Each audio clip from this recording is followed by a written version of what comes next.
How I Teach Leaving Cert Literature, the affiliate edition. So again, the two main resources, we're going to use our Fuentes Nua or whatever book that you use in school, and we're also going to have a corresponding PowerPoint. This PowerPoint I made myself using Slides Go.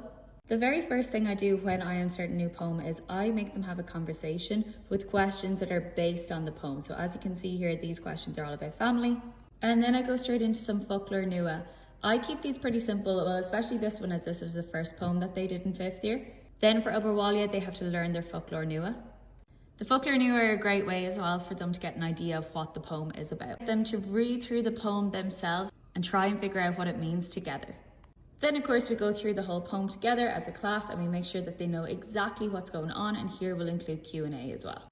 Then to finish up the first class, I always go through on Fila, the Sail Agus Say here, because it is the easiest 9 marks they will get on their exam. The second class then, once again, because this was our first poem in 5th year, I got them to go back over the poetic techniques from junior cert. So any keywords that they would have had, we did this in a mind map format.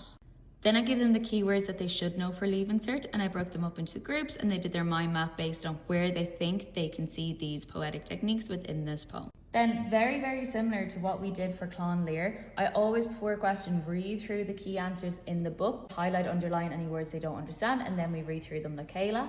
And then as I said before, I don't like giving them out sample answers. So what I do is I give them a plan for the question with a little toot, what every paragraph should look like, and give them guidance throughout. They always complete their questions in class. Towards the end then, when we've done our 3 main questions, I give them H1 noti, and we also go through the form Agus Madrocht. And then we finish off and of course we have a screw-do. 15 marker questions I look at are na Hiavana, on Tema, Agus na Mohucon. Of course we look at on Fila and we look at the little 6 marker questions as well. And that's how I teach poetry.